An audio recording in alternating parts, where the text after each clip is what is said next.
नमस्कार दोस्तों, मैं हूं अर्पित और एक बार फिर से आपका स्वागत है। लोकसभा चुनाव में अब बस कुछ दिन ही बचे रह गए हैं और ऐसे में लगभग सभी राजनीतिक दलों ने अपने लोकसभा प्रत्याशियों के नामों को अंतिम रूप दे दिया है। उत्तर प्रदेश में लोकसभा की कुल 80 सीटें हैं, जिसमें से 17 सीटें इंडिया गठबंधन के तहत कांग्रेस को मिली हैं। बाकी 63 सीटों पर समाजवादी पार्टी अपने उम्मीदवार उतार रही है और आज हम बात करेंगे जो बची हुई सीटें हैं उत्तर प्रदेश में समाजवादी पार्टी के खाते में, उन पर होने वाले प्रत्याशियों के नाम के बारे में हम आज बात करेंगे। तो आइए चलिए शुरू करते हैं। हमारा जो सबसे पहला नाम है ये है कैसरगंज। कैसरगंज काफ़ी फेमस रहा है। इसके पीछे वजह यह है कि यहाँ के वर्तमान सांसद बृजभूषण शरण सिंह, जो कि कुश्ती संघ के अध्यक्ष हैं, जिनके ऊपर भारतीय महिला पहलवानों के शोषण करने का आरोप लगा हुआ है, इस वजह से कैसरगंज काफ़ी चर्चा में है। भारतीय जनता पार्टी पर दबाव है कि इनका टिकट काटा जाए, लेकिन अभी तक कुछ मामला फाइनल हुआ नहीं है। खबर यह है कि यहाँ से समाजवादी पार्टी योगेश प्रताप सिंह को मैदान में उतार सकती है, लेकिन अगर बृजभूषण शरण सिंह को भारतीय जनता पार्टी टिकट देगी तो यहाँ पर समाजवादी पार्टी किसी ब्राह्मण चेहरे के साथ जाएगी। ऐसे में बैजनाथ दुबे का नाम सबसे आगे चल रहा है, लेकिन अगर बृजभूषण शरण सिंह को टिकट नहीं दिया जाता है तो ये भी संभावना है कि योगेश प्रताप सिंह को टिकट देने के बजाय खुद बृजभूषण शरण सिंह को समाजवादी पार्टी से टिकट दे दिया जाए, क्योंकि ये यहाँ के बाहुबली मजबूत उम्मीदवार हैं और इनके इस सीट पर जीतने की संभावना काफ़ी ज़्यादा है। यही वजह है कि भारतीय जनता पार्टी भी यहाँ पर अपना उम्मीदवार डिक्लेयर करने में देर लगा रही है और समाजवादी पार्टी भी इंतज़ार कर रही है कि भाजपा यहाँ पर क्या फैसला लेती है। तो ये था कैसरगंज। बताइए आपकी यहाँ पर क्या सही रहेगा। दूसरा है रामपुर। रामपुर से आजम खान की मुंह बोली बेटी एकता कौशिक को टिकट मिलने जा रहा है। असल में रामपुर आजम खान का बहुत ही मजबूत किला है। आजम खान समाजवादी पार्टी के कद्दावर नेता हैं और उनकी मुंह बोली बेटी हैं एकता कौशिक। इसके पहले चर्चा थी कि आजम खान की बहू यहाँ से चुनाव लड़ेंगी, लेकिन अब उनका नाम हट चुका है और यहाँ से एकता कौशिक को टिकट दिया जाएगा। ये लगभग फाइनल है।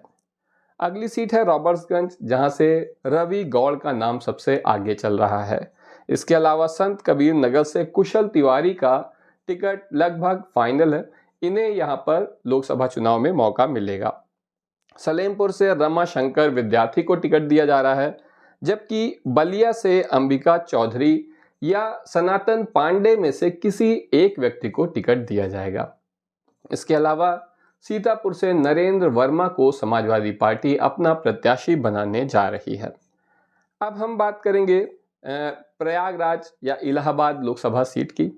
यहाँ पर जो है कांग्रेस और समाजवादी पार्टी, ये जो टिकट जो मिला है ये कांग्रेस को मिला है। ये बंटवारा जो हुआ है, जो 17 सीटें हैं कांग्रेस की, उसमें प्रयागराज आता है और यहाँ से लेकिन जो टिकट मिलेगा वो समाजवादी पार्टी अपने प्रत्याशी को कांग्रेस के टिकट से यहाँ पर उतारने जा रही है और नाम है उज्ज्वल रमण सिंह।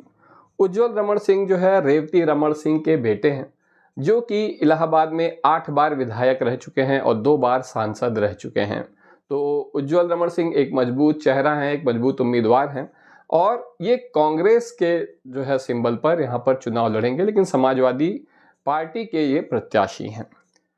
अगली सीट है रायबरेली। रायबरेली पर भी बहुत चर्चा रही है। इसके पीछे ये कि क्या प्रियंका गांधी यहाँ से उतरेंगी कि नहीं उतरेंगी मैदान में। बहुत से लोग कह रहे हैं कि अगर नहीं उतरेंगी तो स्वामी प्रसाद मौर्य आ जाएंगे, ठीक, लेकिन ऐसा है नहीं। यहाँ पर प्रियंका गांधी ही उतरेंगी। नाम की घोषणा इसलिए अभी नहीं की जा रही है जिससे कि भारतीय जनता पार्टी को इनके हिसाब से ज़्यादा फील्डिंग सेट करने का मौका ना मिले। आखिरी वक्त में यहाँ पर प्रियंका गांधी ही चुनाव लड़ेंगी रायबरेली से, क्योंकि ये गांधी परिवार की पारंपरिक सीट है, पैतृक सीट है और यहाँ पर दावा छोड़ना कहीं ना कहीं उत्तर प्रदेश में कांग्रेस को कमज़ोर करेगा। लेकिन फिर भी अगर प्रियंका गांधी तैयार नहीं होती हैं तो यहाँ पर स्वामी प्रसाद मौर्य को जो है यहाँ पर उतारा जा सकता है। इसके पीछे वजह यह है कि कांग्रेस के नेता अविनाश पांडे हाल में कई बार स्वामी प्रसाद मौर्य से मिलने भी गए हैं यहाँ पर, तो यही वजह है कि यहाँ स्वामी प्रसाद मौर्य का नाम भी चल रहा है। अगली सीट है कौशाम्बी।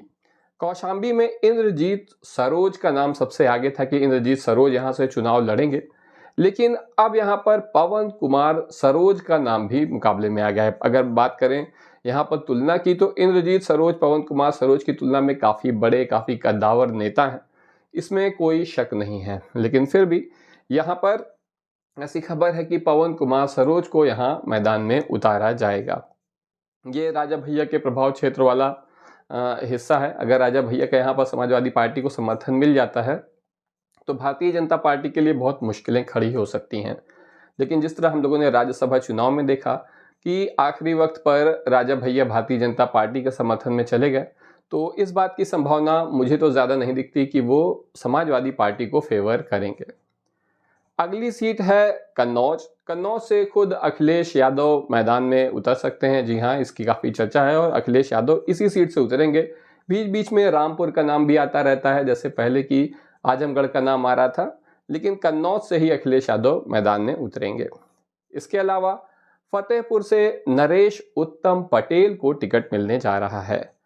अब हम बात करेंगे सबसे महत्वपूर्ण सीट फूलपुर के बारे में। देखिए, फूलपुर शुरू से ही चर्चा में रहा है। इसके पीछे वजह यह है कि ये हो रहा था कि यहाँ पर पल्लवी पटेल को टिकट मिलेगा। पल्लवी पटेल, यहाँ की जनता भी काफ़ी जो है पल्लवी पटेल को चाहती है कि वो यहाँ से चुनाव लड़ें। पटेल बाहुल्य सीट है ये। लेकिन अब पल्लवी पटेल जो हैं, उन्होंने थोड़ा उनकी समाजवादी पार्टी से दूरी हो गई। उन्होंने अपने 3 प्रत्याशियों का ऐलान कर दिया इंडिया गठबंधन की ओर से लड़ने के लिए कि समाजवादी पार्टी से हम नहीं जो है साथ हैं, हम इंडिया गठबंधन के साथ जो है 3 जगह पर लड़ेंगे, कौशाम्बी, मिर्जापुर और फूलपुर। लेकिन जब अखिलेश यादव ने अपना गठबंधन टूट जाने की बात करी अपना दल कमेरावादी से, तब से इन्होंने अपने नाम वापस ले लिए हैं और अब ऐसी खबर है कि पल्लवी पटेल यहाँ पर समाजवादी पार्टी से टिकट पाने की कोशिश कर रही हैं। साइकिल के सिंबल पर ही चुनाव लड़ने की कोशिश कर रही हैं। तो या तो यहाँ से पल्लवी पटेल लड़ेंगी या फिर यहाँ पर अमरनाथ मौर्य को मौका मिलेगा अगर भारतीय जनता पार्टी किसी पटेल कैंडिडेट को उतार देती है तो। और अगर किसी मौर्य कैंडिडेट को उतारेगी भाजपा तो यहाँ से धर्मराज पटेल चुनाव लड़ेंगे। इसके अलावा जौनपुर में काफ़ी गहमा गहमी रही, लेकिन आखिर में जाकर लाल बहादुर यादव का नाम सबसे आगे है। लाल बहादुर यादव यहाँ से चुनाव लड़ने जा रहे हैं। वहीं मछली शहर से दीप चंद्र राम का नाम अब लगभग फाइनल है। समाजवादी पार्टी के कैंडिडेट यही होने जा रहे हैं। कुशीनगर से स्वामी प्रसाद मौर्य का नाम यहाँ से भी चल रहा है कि रायबरेली या कुशीनगर। मुझे रायबरेली की संभावना ज़्यादा नहीं लग रही है और कुशीनगर से ही स्वामी प्रसाद मौर्य चुनाव लड़ेंगे, ऐसा मुझे लगता है, क्योंकि रायबरेली से यहाँ पर प्रियंका गांधी चुनाव लड़ने जा रही हैं। तो आपको क्या लगता है ये सीट कितनी अच्छी है? और फूलपुर, खासतौर से फूलपुर और पल्लवी पटेल के बारे में आपके क्या विचार हैं? कमेंट सेक्शन में ज़रूर बताएं। अभी के लिए बस इतना ही। अगर पहली बार चैनल पर आए हैं तो सब्सक्राइब करिए। धन्यवाद।